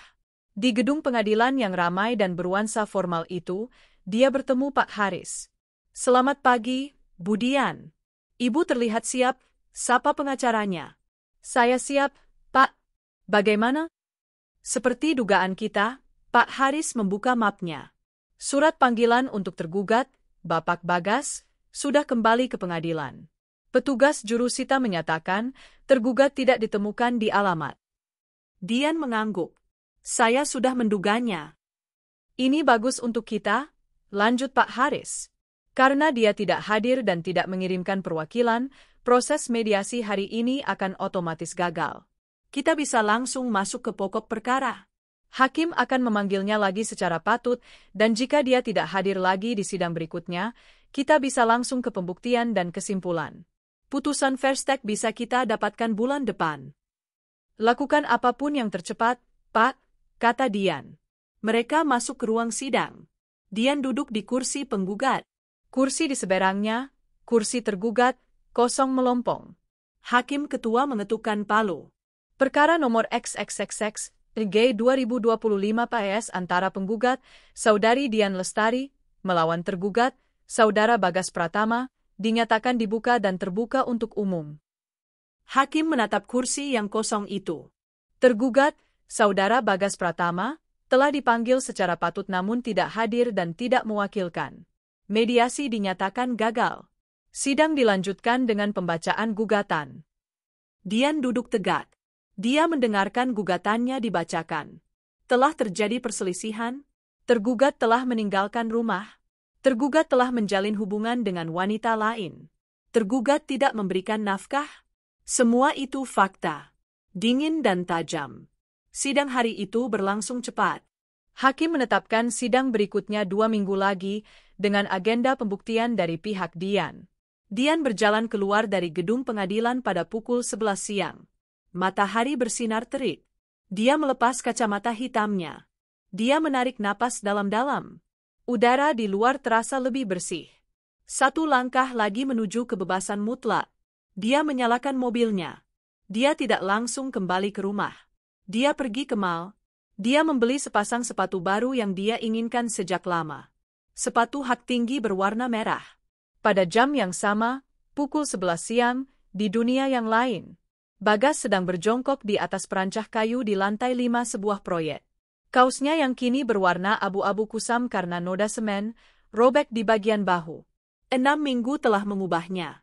Bagas yang dulu buncit dan pucat karena terlalu banyak duduk di ruangan ber-AC telah hilang. Berganti dengan seorang pria yang lebih kurus, legam terbakar matahari, dengan otot-otot keras yang terbentuk di lengan dan bahunya. Telapak tangannya tidak lagi melepuh. Kulitnya telah mengeras menjadi kapalan tebal berwarna kuning, sekeras sol sepatu. Dia kini bisa memegang cangkul sepanjang hari tanpa merasa perih. Dia bisa mengangkat 2 ember adukan semen sekaligus tanpa oleng. Dia bukan lagi mas kantoran. Dia adalah gas. Gas, bata. Kurang, teriak seorang tukang dari ujung. Yo, balas Bagas. Dia mulai mengoper bata, melemparnya satu persatu ke rekannya dengan ritme yang cepat dan teratur. Mentalnya juga berubah. Egonya telah terkikis habis oleh terik matahari dan kerasnya pekerjaan. Pikirannya tidak lagi serumit dulu. Tidak ada lagi rencana licik, tidak ada lagi ilusi kemapanan. Pikirannya sederhana, bangun jam 5. Bekerja jam 7. Istirahat jam 12. Selesai jam 5. Dapat Rp100.000. Bayar kosan. Beli makan. Tidur. Ulangi. Dia sudah pindah dari kamar 2x3 yang pengap itu.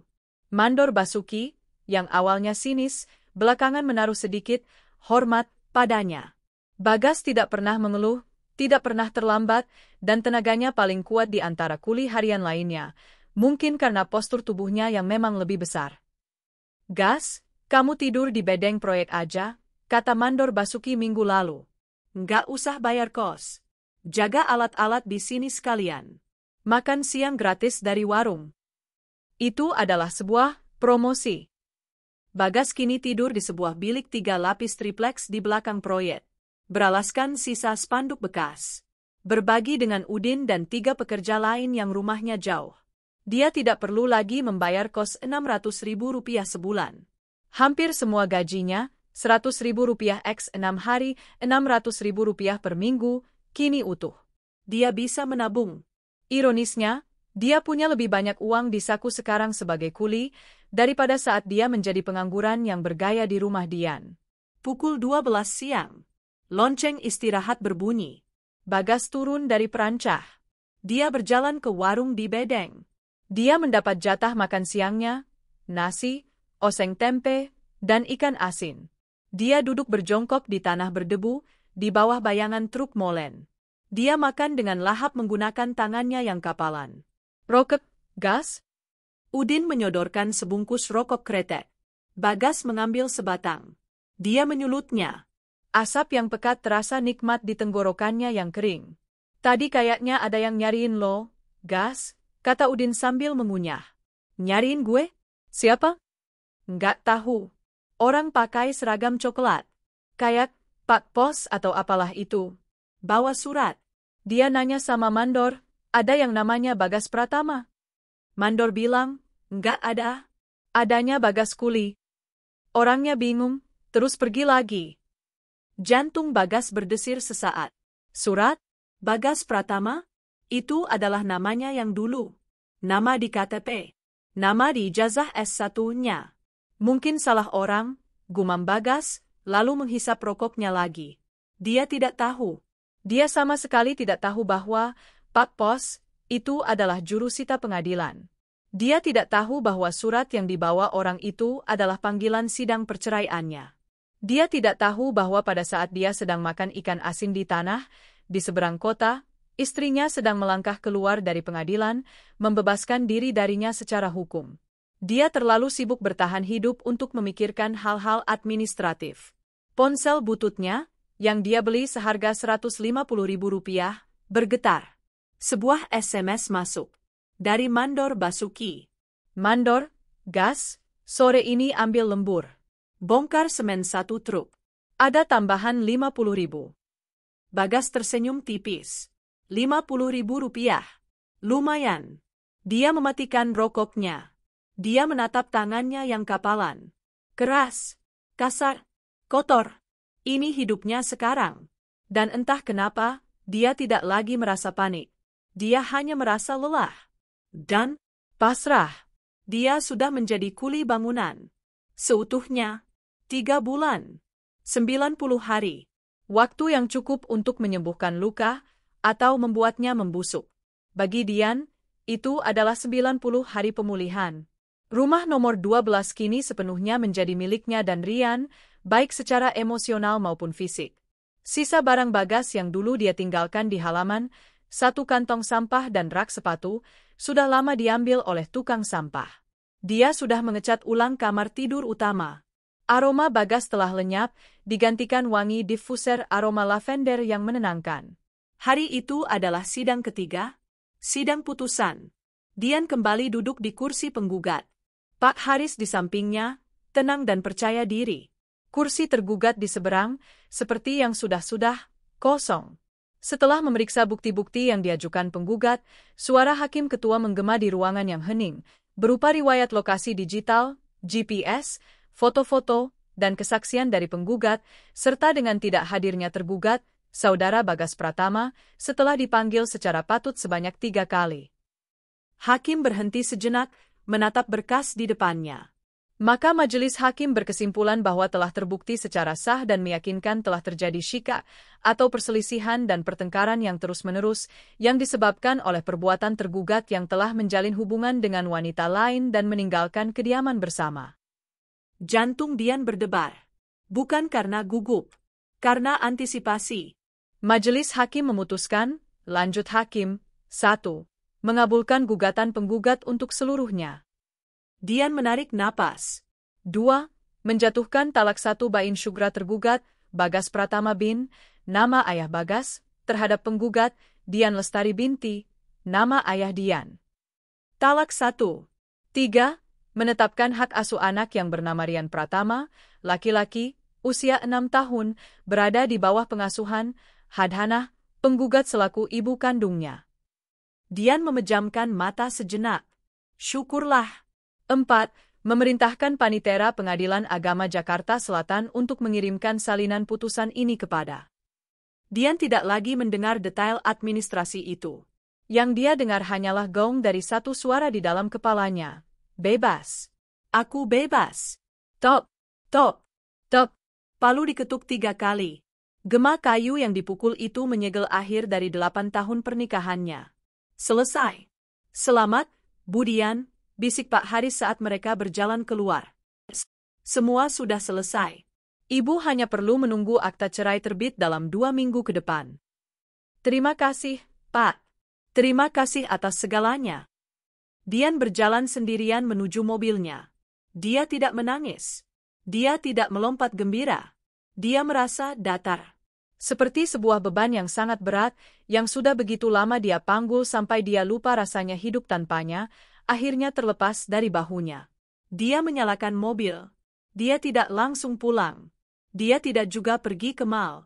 Dia menyetir ke arah sekolah Rian. Masih 2 jam sebelum Rian pulang. Dia memarkir mobilnya di seberang sekolah. Di sana ada sebuah kedai es krim kecil. Dia masuk. Mbak, es krim coklat 1 scoop, pakai kon, katanya.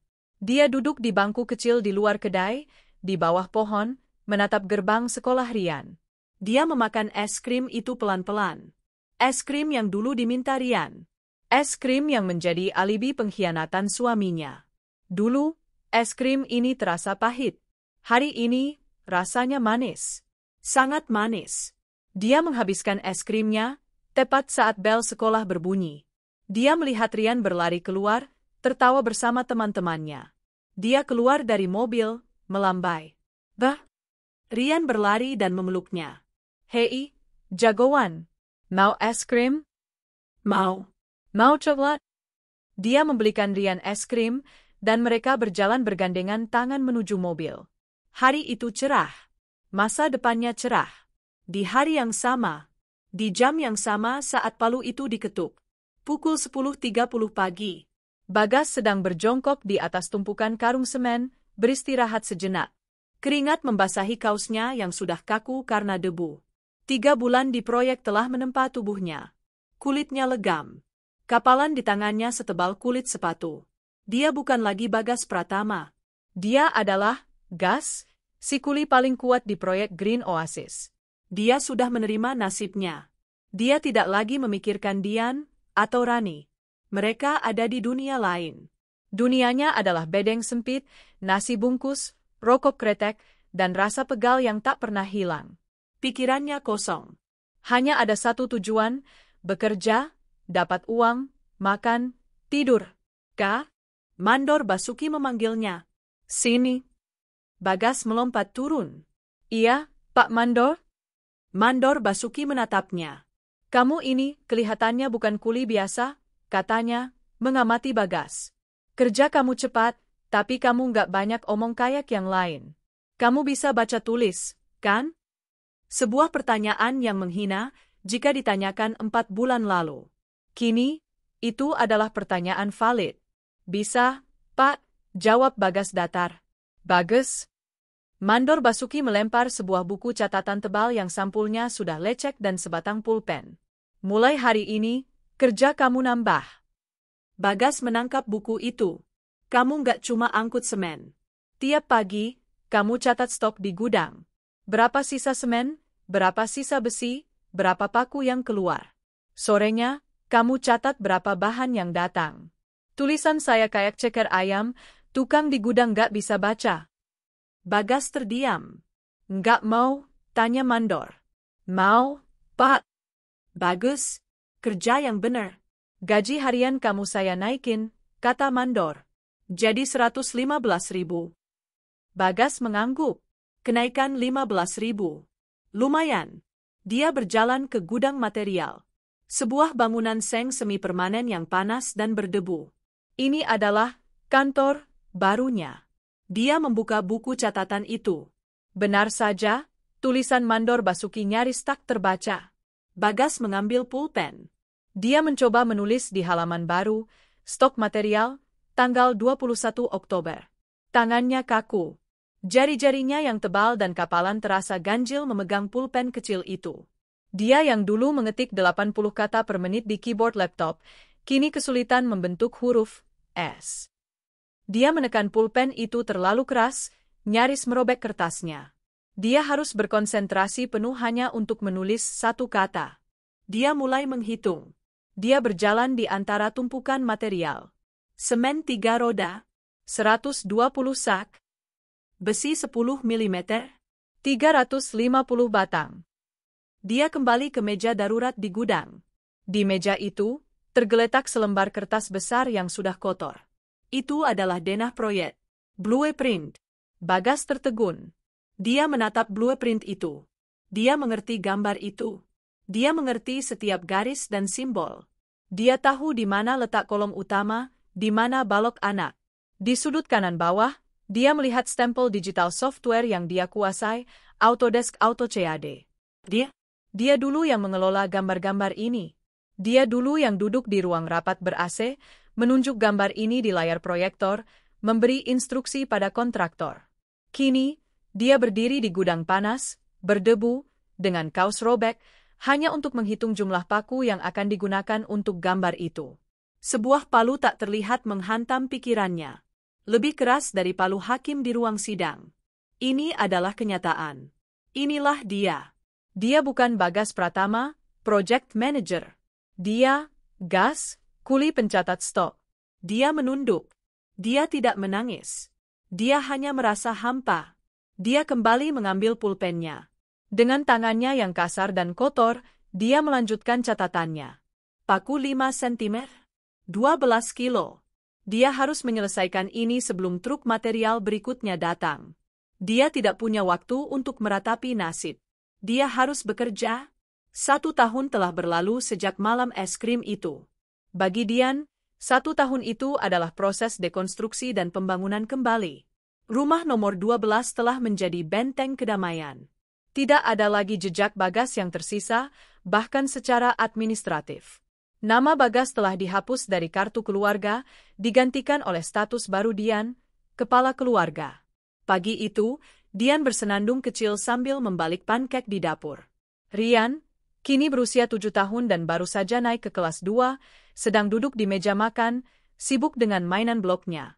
Bunda, hari ini Rian ada pelajaran olahraga. Boleh pakai sepatu baru? Tanya Rian. Tentu, sayang. Sepatu yang kita beli kemarin, kan? Nanti Bunda ambilkan, jawab Dian. Dian telah dipromosikan menjadi manajer senior di kantornya. Gajinya naik signifikan. Dia tidak lagi hanya bertahan, dia berkembang. Dia baru saja melunasi cicilan mobil yang dulu dia beli bersama Bagas. Kini, mobil itu sepenuhnya miliknya. Kehidupannya tertata rapi. Pagi mengurus Rian, bekerja di kantor, sore hari menemani Rian bermain atau les, malam hari makan malam bersama, dan akhir pekan diisi dengan kunjungan ke kebun binatang atau rumah neneknya. Sederhana, penuh, dan bahagia. Pukul 10 pagi, saat dia sedang memimpin rapat, resepsionis menelepon mejanya. Bu Dian, ada paket dokumen untuk Ibu. Setelah rapat, dia mengambil paket itu. Amplop coklat besar dengan kop surat pengadilan agama. Dia membukanya di mejanya. Di dalamnya, selembar kertas berharga dengan segel dan meterai. Akta cerai. Sudah final. Sudah sah. Sudah ingkrah. Dia, Dian Lestari, Secara resmi dan hukum, bukan lagi istri siapa-siapa. Dia adalah wanita yang merdeka. Dia menatap dokumen itu lama. Dia tidak merasakan apa-apa selain kelegaan yang sunyi. Dia mengambil ponselnya dan mengirim pesan singkat ke Pak Haris. Pak, akta cerai sudah saya terima. Terima kasih banyak atas semua bantuan Anda. Dia mengambil dokumen itu, berjalan ke pantry, dan membuat secangkir teh hijau. Dia berdiri di depan jendela kaca raksasa di kantornya, memandang lalu lintas Jakarta yang sibuk dari lantai 25. Dia teringat pria yang dulu dia cintai. Pria yang berjanji akan menjaganya. Pria yang menggunakan anak mereka sebagai alibi. Dia bertanya-tanya, untuk sepersekian detik, di mana pria itu sekarang? Apakah dia masih hidup? Apakah dia sudah makan? Pikiran itu datang, lalu pergi. Seperti kepulan asap. Itu bukan urusannya lagi. Dia kembali ke mejanya. Dia mengambil bingkai foto kecil di atas meja, fotonya dan Rian tertawa di pantai, dan menyelipkan akta cerai itu di belakangnya. Bukan untuk dipajang, tapi sebagai pengingat. Pengingat bahwa dia telah menyelamatkan dirinya sendiri. Pada saat yang hampir bersamaan, 40 km dari sana, di sebuah proyek apartemen yang kini hampir rampung, Bagas sedang mengumpat. Besi 12-nya kurang 2 batang. Siapa yang ngitung semalam? Teriaknya pada Udin. Suaranya serak dan berat, terbiasa berteriak di antara deru mesin molen. Si Aceng, gas. Dia yang ngitung, sahut Udin. Mata siwer. Mandor. Stok besi kurang. Bagas berteriak ke arah mandor Basuki yang ada di lantai bawah. 1 tahun telah mengubah Bagas Pratama menjadi sesuatu yang nyaris tidak bisa dikenali. Tubuhnya kini padat berisi otot kuli. Kulitnya legam terbakar matahari, mengelupas dan menghitam berkali-kali. Rambutnya dicukur cepat, karena di proyek terlalu panas untuk rambut gondrong. Dia bukan lagi kuli angkut semen. Dia adalah Gas, tangan kanan mandor Basuki. Dia adalah kepala kuli harian. Tugasnya adalah memastikan stok material di gudang sesuai, mengatur para pekerja harian, dan memastikan adukan semen siap tepat waktu. Gajinya telah naik beberapa kali. Dari Rp100.000 menjadi Rp115.000, dan kini dia dibayar Rp150.000 per hari. Dia masih tidur di bedeng proyek. Itu adalah keputusan yang praktis. Tidak bayar kos, makan siang gratis, dan dia bisa menabung hampir seluruh gajinya. Selama setahun, Bagas hidup seperti biksu petapa yang menyiksa diri. Bangun jam 5, bekerja jam 7, istirahat makan nasi bungkus, lanjut kerja sampai maghrib, kadang lembur sampai tengah malam. Hidupnya adalah proyek itu. Di bawah kasur tripleksnya, dia menyimpan sebuah kaleng biskuit bekas. Di dalamnya, ada gulungan-gulungan uang. Hasil kerjanya selama 1 tahun. Malam itu, setelah lembur membongkar 1 truk keramik, dia duduk sendirian di bedeng yang gelap. Dia menyalakan senter dari ponsel bututnya. Dia mengeluarkan kaleng itu. Dia menghitung uangnya. Perlahan, dengan jari-jarinya yang tebal dan kapalan. Ada hampir 20 juta rupiah. Dia menatap uang itu. Uang sebanyak ini. Dulu, ini hanya sebesar bonus kuartalan kecilnya. Sekarang, ini adalah 1 tahun keringat, darah, dan harga dirinya. Dengan uang ini, dia bisa pergi. Dia bisa menyewa kosan yang layak. Dia bisa membeli laptop bekas. Dia bisa membeli beberapa kemeja baru. Dia bisa mencoba kembali.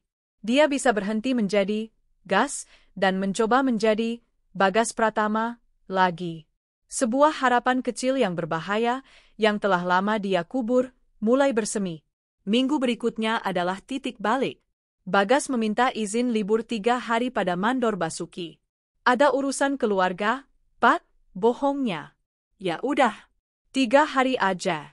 Jangan lama-lama, proyek lagi ngebut, kata mandor. Hari pertama, Bagas pergi ke mall. Bukan mall mewah tempat dia dulu berkencan dengan Rani. Tapi mall kelas menengah di pinggiran Jakarta. Saat dia masuk, satpam menatapnya dengan curiga. Dia masih memakai kaos oblong pudar dan celana jeans kotor. Dia merasa semua orang menatapnya. Menatap tangannya yang kapalan. Menatap kulitnya yang legam. Dia merasa seperti kotoran yang menempel di lantai marmer yang mengilap. Dia langsung menuju toko pakaian pria. Dia membeli 2 kemeja lengan panjang polos, 1 celana bahan hitam, dan sepasang sepatu pantofel murah. Dia pergi ke toilet umum mall. Dia berganti pakaian di sana. Dia membuang kaos kulinya ke tempat sampah. Lalu, dia pergi ke tukang cukur. Rapikan, Mas. Yang model orang kantoran. 30 menit kemudian, dia menatap cermin. Aneh. Dia terlihat seperti seorang kuli yang sedang memakai kostum orang kantoran. Wajahnya tetap keras. Tatapan matanya tetap kosong. Dan tangannya, dia menyembunyikan tangannya di dalam saku celananya. Hari kedua, dia pergi ke pusat elektronik. Dia membeli sebuah laptop bekas seharga 3 juta rupiah. Dia juga membeli ponsel pintar murah. Dia menyewa kamar hotel melati harian. Dia tidak kembali ke bedeng. Dia butuh tempat yang bersih. Di kamar hotel itu, dia mandi. Dia menggosok tubuhnya dengan sabun sampai kulitnya memerah, mencoba menghilangkan bau semen dan debu yang seolah menempel permanen. Dia membuka laptop itu. Dia terhubung ke Wi-Fi hotel. Dia membuka LinkedIn. Akunnya masih ada. Foto profilnya adalah dirinya yang dulu. Tersenyum. Gemuk. Memakai kemeja mahal. Dia menatap foto itu. Orang asing. Dia memperbarui profilnya. Dia berbohong. Pengalaman kerja, 2024, sekarang, konsultan lapangan independen, freelance. Itu terdengar lebih baik daripada kuli pencatat stok. Dia mulai mengirim lamaran. Project Manager. Site Supervisor. Apa saja. Hari ketiga, sebuah keajaiban terjadi. Sebuah email balasan masuk. Sebuah perusahaan kontraktor skala menengah mengundangnya wawancara. Besok, jantung Bagas berdebar untuk pertama kalinya setelah setahun. Pukul 9 pagi keesokan harinya. Bagas duduk di lobi kantor yang dingin. Dia mengenakan kemeja terbaiknya. Dia berkeringat, padahal AC-nya sangat dingin. Bapak Bagas Pratama, silakan masuk. Ruang HD. Dia masuk. Seorang wanita muda yang tampak cerdas, mungkin usianya separuh dari Dian, duduk di seberangnya. Selamat pagi, Pak Bagas. Saya Rika, dari HRD, katanya ramah. Pagi, Bu. Wawancara dimulai. Bagas menjawab dengan kaku. Pengalamannya 10 tahun sebagai manajer masih ada di kepalanya. Dia menjelaskan proyek-proyek yang dulu dia tangani. Baik, Pak. CV Anda impresif, kata Rika. Tapi ada jeda di sini. Tertulis, konsultan lapangan independen, selama 1 tahun terakhir. Bisa dijelaskan, Pak, proyek apa yang Bapak tangani? Bagas sudah menyiapkan jawaban. Saya mengelola beberapa proyek pembangunan rumah pribadi, Bu. Skala kecil. Di Sentul. Tidak bisa saya sebutkan kliennya, private. Rika mengangguk-angguk. Saya mengerti. Rika lalu menatap CV Bagas di mejanya.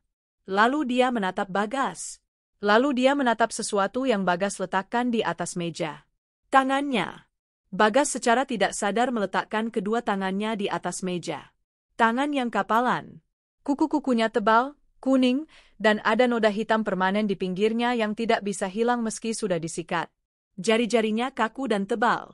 Itu bukan tangan konsultan independen.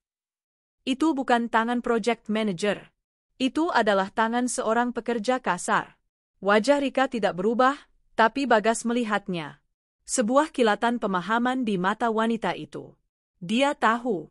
Baik, Pak Bagas, kata Rika, menutup map CV-nya. Terima kasih atas waktunya. Kami akan kabari Bapak dalam 1 atau 2 minggu ke depan. Bagas tahu apa arti kalimat itu. Terima kasih, Bu, katanya. Dia berjalan keluar dari lobi kantor itu. Dia berjalan keluar ke jalanan yang panas. Dia tidak merasa marah. Dia tidak merasa sedih. Dia hanya merasa kalah. Dia tidak bisa kembali. Dunia itu telah menutup pintunya. Dia telah berada di lumpur terlalu lama. Lumpur itu kini telah menjadi bagian dari dirinya. Dia tidak bisa lagi berpura-pura bersih. Dia berjalan gontai, entah kemana. Dia melihat kemeja lengan panjangnya yang mulai basah oleh keringat. Dia merasa sesak. Kostum ini terlalu ketat. Dia tiba di sebuah jembatan penyeberangan. Dia berhenti di tengah. Di bawah, truk-truk besar melaju. Di kejauhan, dia melihat kren-kren proyek lain menjulang. Dia menatap tangannya yang kapalan. Dulu dia membenci tangan ini, tapi tangan inilah yang memberinya makan selama setahun. Tangan inilah yang membuatnya bertahan hidup. Dia mengambil ponsel pintarnya yang baru. Dia membuka LinkedIn. Dia menekan deaktivator Korn. Dia mengambil laptop bekas yang ada di tasnya. Dia berjalan ke tempat sampah besar di ujung jembatan. Dia membuangnya ke dalam. Dia tidak bisa kembali. Dan dia tidak mau mencoba lagi. Dia melonggarkan dasinya. Oh, dia bahkan tidak memakai dasi. Dia melonggarkan kancing kemejanya. Dia tahu kemana harus pergi. Dia kembali ke Hotel Melati. Mengambil sisa uangnya. Dia kembali ke mall. Bukan untuk membeli kemeja. Dia membeli 10 kaos oblong hitam polos dan 2 celana kerja kargo yang tebal. Dia kembali ke proyek Green Oasis sore itu, 3 hari setelah dia pergi. Mandor Basuki sedang mengomel di gerbang. Gas, dari mana aja lo? Katanya 3 hari. Proyek kacau balau nggak ada lo. Bagas berjalan melewatinya, menuju bedeng. Dia melempar tas berisi kaos barunya ke atas kasur triplex. Saya ambil alat catat, Pak, kata Bagas datar. Dia mengambil buku catatan stok dan pulpennya. Semen yang baru datang udah dihitung, tanya Bagas pada Udin. Udah, Gas. 500 sak. Bagas mencatatnya. 500 sak. Dia kembali memakai helm kuningnya yang kotor. Dia menatap bangunan apartemen yang kini menjulang 30 lantai. Dia tidak lagi memandang gedung itu sebagai simbol kegagalannya. Gedung itu adalah hasil kerjanya. Dia adalah Gas, kepala kuli. Dan hanya itu. Dia tidak lagi punya arah tujuan lain. Tujuannya adalah menyelesaikan bangunan ini. Dia mau tidak mau, kini hanya jadi kuli bangunan. 5 tahun. Waktu yang cukup untuk membangun sebuah gedung pencakar langit dari pondasi hingga puncaknya. Waktu yang cukup untuk seorang anak laki-laki melupakan wajah ayahnya. Waktu yang cukup untuk seorang wanita membangun kembali dunianya yang hancur menjadi sebuah istana. Dian Lestari kini adalah seorang direktur operasional. Dia duduk di ruang rapat di lantai 30, memimpin pertemuan dengan investor asing. Bahasa Inggrisnya lancar, presentasinya tajam. Blus sutra yang dia kenakan harganya lebih mahal dari gabungan seluruh gaji Bagas selama sebulan di proyek. Rumah nomor 12 kini telah direnovasi total.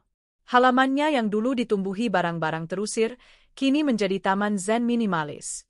Mobilnya bukan lagi mobil keluarga yang dia cicil bersama Bagas, tapi sebuah SUV Eropa baru berwarna putih mutiara. Di jarinya, tidak ada lagi bekas cincin kawin.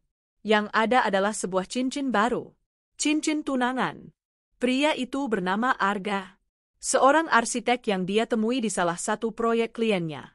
Arga duda, tenang, dewasa, dan dia memuja Dian. Yang terpenting, dia sangat menyayangi Rian. Rian sendiri kini berusia 11 tahun. Dia tumbuh menjadi anak yang cerdas, sopan, dan percaya diri. Dia memanggil Arga, Om Arga, dan hubungan mereka hangat. Baginya, ayah adalah sebuah konsep abstrak. Sebuah foto lama di album yang tidak dia kenali.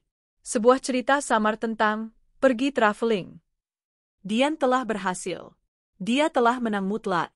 Minggu sore itu, mereka bertiga sedang dalam perjalanan. Kita jadi ke pameran robotik itu, kan, Bun? Tanya Rian dari kursi belakang, sibuk dengan tabletnya. Jadi, dong. Om Arga juga sudah janji, kan? Jawab Dian, melirik Arga yang sedang menyetir. Arga tersenyum. Pasti. Setelah itu kita makan steak. AC. Mobil mereka melaju di jalan protokol utama, melewati area yang sedang berkembang pesat. Di sisi kiri jalan, sebuah proyek konstruksi raksasa sedang dikebut. Sebuah menara kembar 50 lantai yang akan menjadi landmark baru kota. Wow, lihat itu, seru Rian, menunjuk keluar jendela. Besar sekali proyeknya. Om Arga yang desain. Arga tertawa kecil. Bukan, sayang. Itu proyek kontraktor lain. Tapi hebat, ya. Pengerjaannya cepat sekali. Dian ikut menoleh. Dia selalu mengagumi progres. Dia melihat gerbang seng raksasa, truk-truk molen yang mengantre, dan kren-kren yang menjulang seperti leher jerapah baja.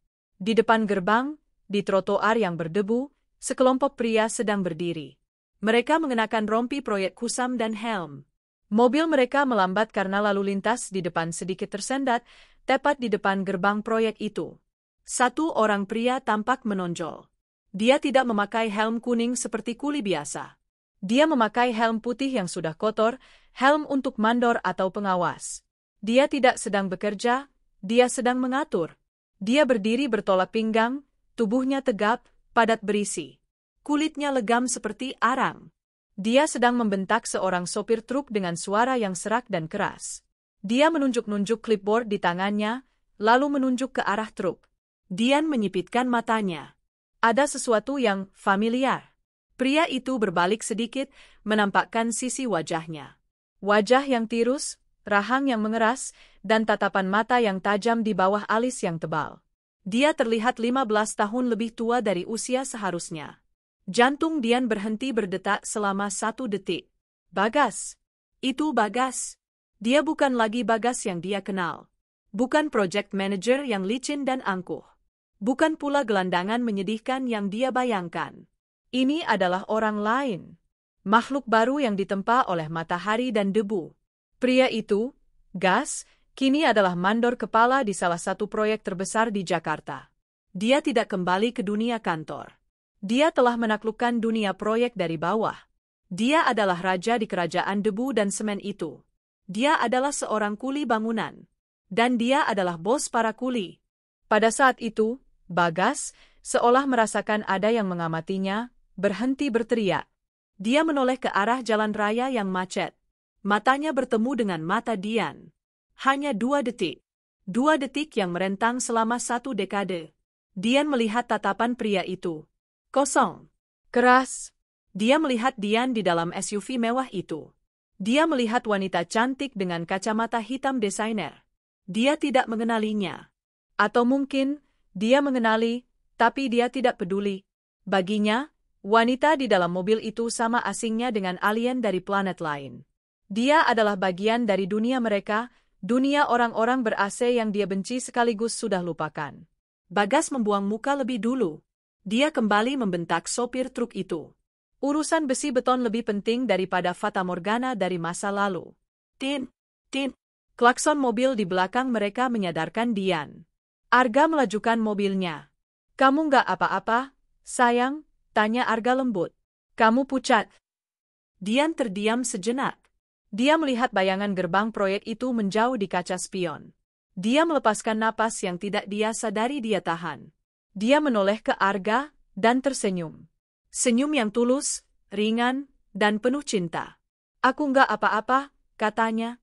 Dia meraih tangan Arga dan menggenggamnya. Aku baik-baik aja. Cuma kaget, tadi lihat ada tikus besar lari di pinggir jalan. Dia tidak berbohong. Dia baru saja melihat sisa-sisa terakhir dari hama masa lalunya. Dan dia tidak merasakan apa-apa. Tidak ada amarah. Tidak ada dendam. Tidak ada kasihan. Hanya kekosongan. Dia adalah orang asing. Ih, Bunda jorok, seru Rian dari belakang. Dian tertawa. Tawa yang lepas. Dia membetulkan posisi duduknya. Dia menatap lurus ke depan. Ke jalanan yang cerah. Ke pameran robotik. Ke steak makan malam. Ke masa depannya bersama Arga dan Rian. Dia tidak pernah menoleh ke belakang lagi. Sementara itu, di gerbang proyek, mandor Bagas akhirnya selesai memaki. Truk itu mundur ke tempat yang benar. Dia menyeka keringat di dahinya dengan lengan bajunya yang kotor. Dia menatap gedung 50 lantai di belakangnya. Pondasinya dia yang mengawasi. Besinya dia yang menghitung. Dia tidak punya istri. Dia tidak punya anak. Dia tidak punya keluarga. Dia punya bangunan ini. Dia mengambil sebungkus rokok kretek dari sakunya, menyulut sebatang. Dia menghisapnya dalam-dalam. Asap itu terasa pahit dan nyata. Ini hidupnya. Mau tidak mau. Dia berbalik dan berjalan kembali ke dalam proyek, menghilang di antara debu dan deru mesin.